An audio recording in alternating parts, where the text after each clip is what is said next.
I've explained this before, but apparently it's not clear enough because someone saw fit to make a video about it. You know, they must own a D750. And listen, I own the D750.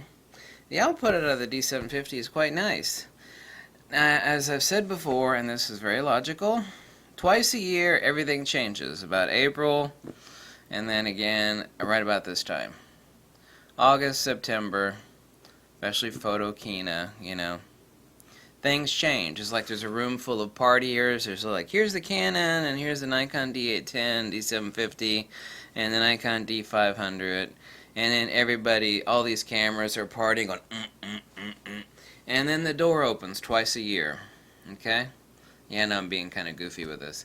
And then like a new chick enters the room. It's like, hey boys, it's a new camera model. Okay? The price point changes on every model twice a year. It finds its new place. It's like, let's say some fat chick comes to the party. It's like, hey girls. I know it's a bit goofy, but it's really a perfect analogy. The price shifts. And I made a video about the Nikon D750, and I said I can't recommend it right now at all because of its price point and its relative value compared to where other things are right now.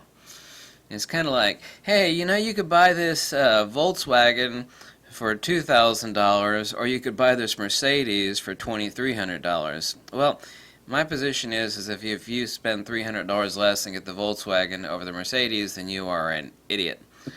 That doesn't mean that if you own the camera currently that you're a dummy, and this is where the hate comes from. It's like, no, you don't get it, you know. It's working fine for you. The output on the camera is fine.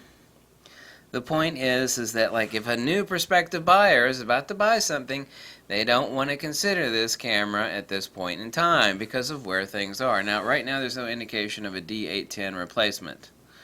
And because the Canon 5D Mark IV is absolutely abysmal, Canon is under no pressure. Right now, Nikon and Fuji are doing naked twister and shooting tequila shots because the Canon 5, and I just got done this morning looking at over 2 hours of time, my time wasted, looking at output from the Canon 5D Mark IV, which is abysmal. Washed out, bleached out, bad dynamic range, is like, ah! So right now, Nikon and Fuji and Sony too are just they're playing naked twister, and there's absolutely zero peep out of any leaks regarding a D810 replacement this year. Now they could show one at Photokina, but maybe not. They might display it in April of next year because nobody else is coming out with anything new this year. There's no indication of anything new other than the medium format Fujifilm, of course, but that's medium format. No indication of anything in the DX or FX market to be announced in Photokina. And so Nikon is under absolutely zero pressure to release or announce that camera this year, and are willing to place money that here in 14 days that Nikon is not going to announce any new camera or D810 replacement.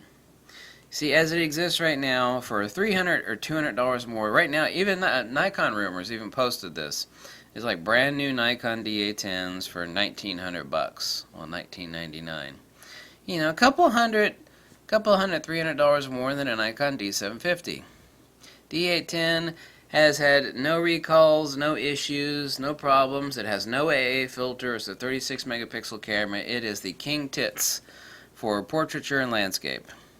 So when I say that I cannot recommend, I made two statements. Never buy a gray market D750, and I cannot under any circumstances recommend the purchase of a brand new D750.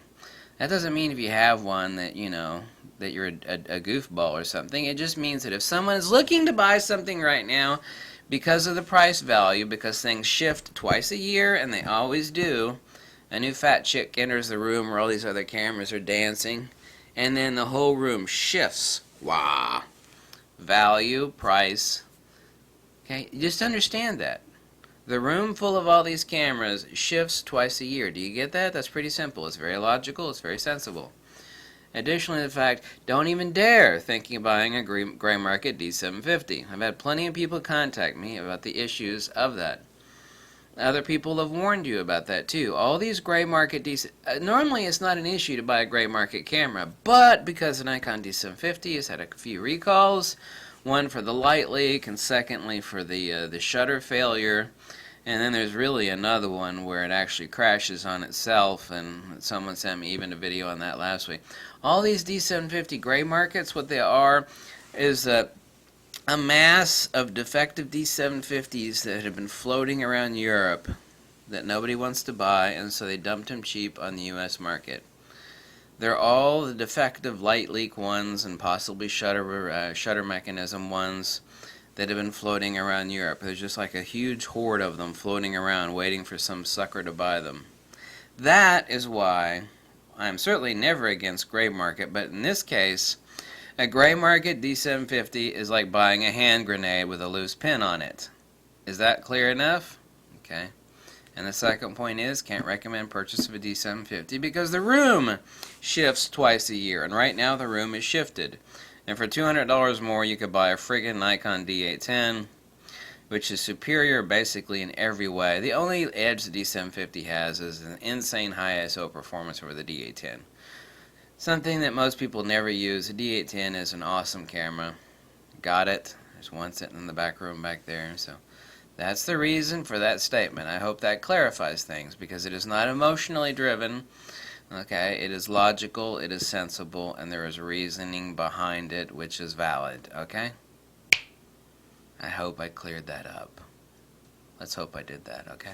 Thanks. Bye.